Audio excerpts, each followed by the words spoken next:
every American schoolchild learns the CIA exists to protect democracy. They are taught about the Iron Curtain, about Soviet aggression, about brave men in the shadows holding the line. Nobody told them about the 25,000 pages locked in a basement vault for 53 years. The government called it operational sensitivity. Historians call it obstruction. When those files finally broke open, not because the government chose transparency, but because a misfiled duplicate set survived a document purge that was supposed to be total, they did not confirm the conspiracy theories. They were worse, not wilder, worse. Because the conspiracies people imagined were committed by rogue actors, lone wolves, or aberrations. What the files actually showed was a bureaucracy, a system, a culture of concealment so deeply embedded in the institution that the men running it no longer recognized it as wrong. That is a different kind of horror entirely. To understand why these secrets were buried,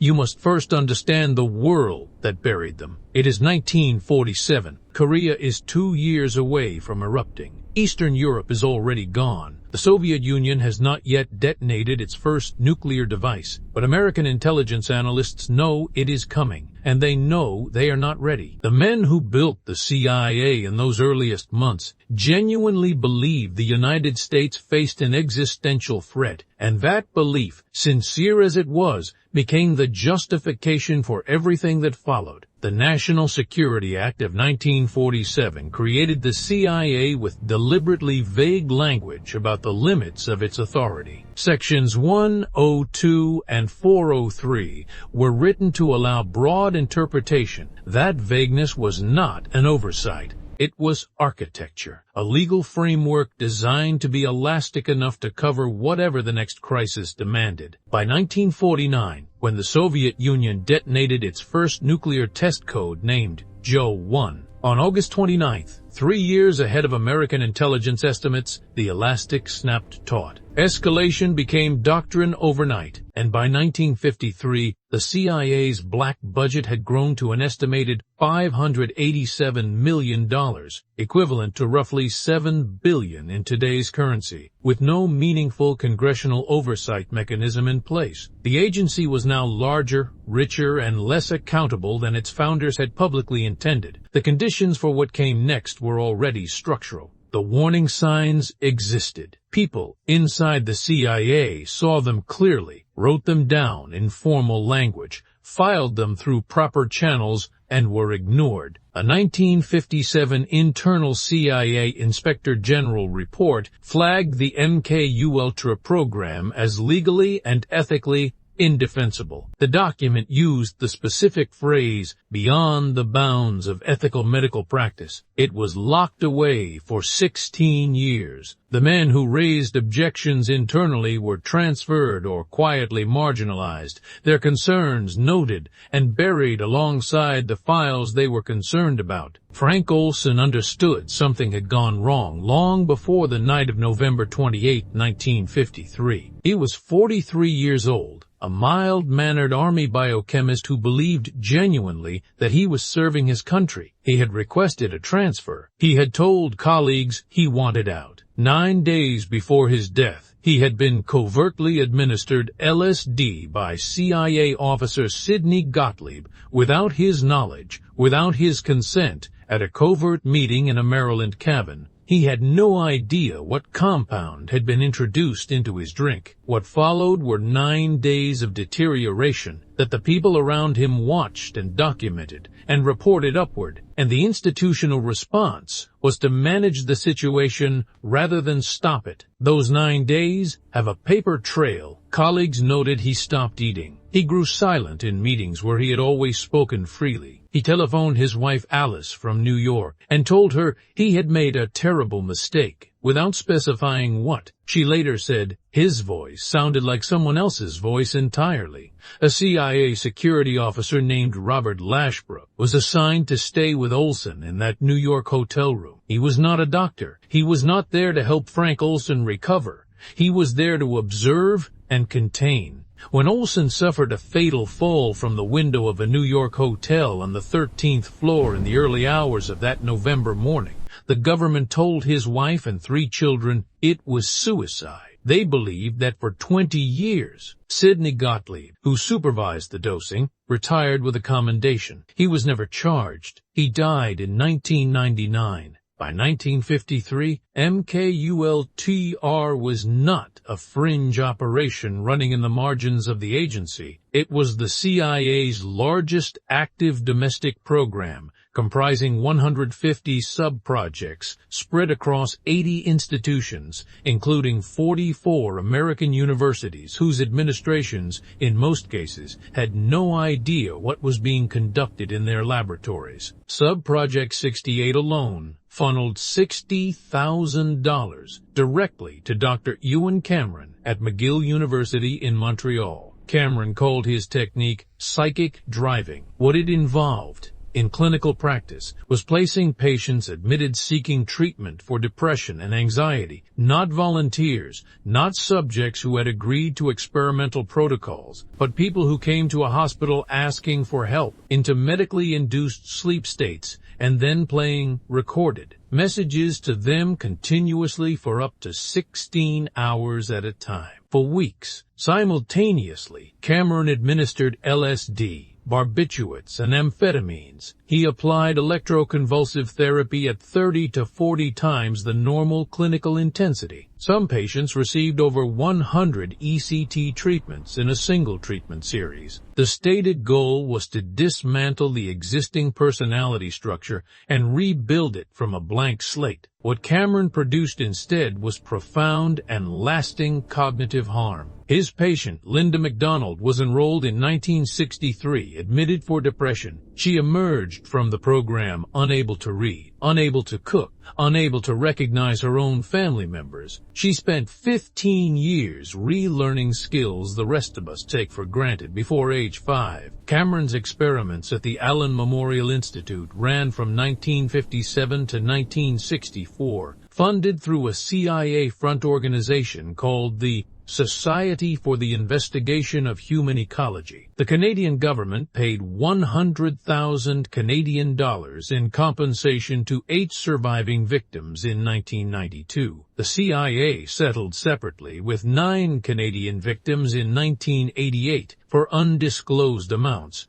When the programs ended, the silence was engineered as carefully as the programs themselves had been. Victims had no names for what had happened to them because no records were supposed to survive. That was not an accident. In 1973, CIA Director Richard Helms ordered the destruction of MKUltra files before Congress could subpoena them. What that destruction looked like in practice matters. CIA records officers worked through classified material in a secure room at Langley over the course of several days. Box after box was logged, confirmed, and fed into industrial shredders. The sound was continuous. 152 boxes, approximately 10 million individual pages of documentation, testimony logs, payment ledgers, subject case files with names attached, consent waivers that had never been signed because consent had never been sought. All of it was reduced to strips of paper that were then incinerated. Helms later testified under oath that he had done nothing improper. He said this with the specific, practiced calm of a man who had spent 30 years being trained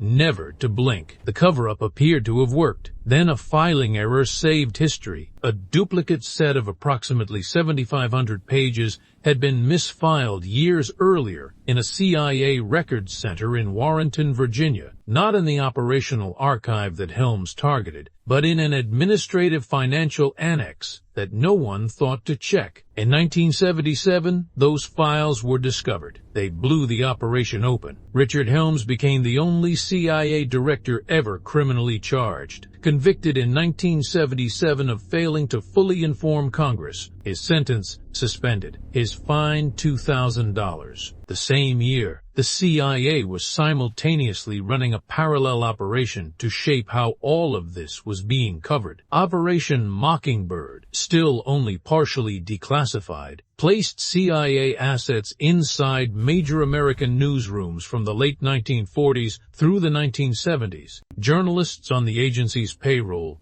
shaped how Cold War covert actions were reported, framed, or quietly buried. When the Church Committee named 25 journalists and media executives with CIA ties, the Senate voted to suppress the full list from public release. That list has never been published in its entirety. Carl Bernstein's 1977 investigation in Rolling Stone identified over 400 American journalists with agency relationships between 1952 and 1977, among them reporters at the New York Times, CBS, and Time magazine. CIA Director William Colby admitted before the Senate Intelligence Committee that the agency had, in his words, some relations with American journalists. He refused to name them. Modern forensic tools have accomplished what congressional hearings and FOIA requests could not reach. Digital scanning of partially redacted CIA documents has recovered text made visible beneath declassification ink applied before the photocopier era,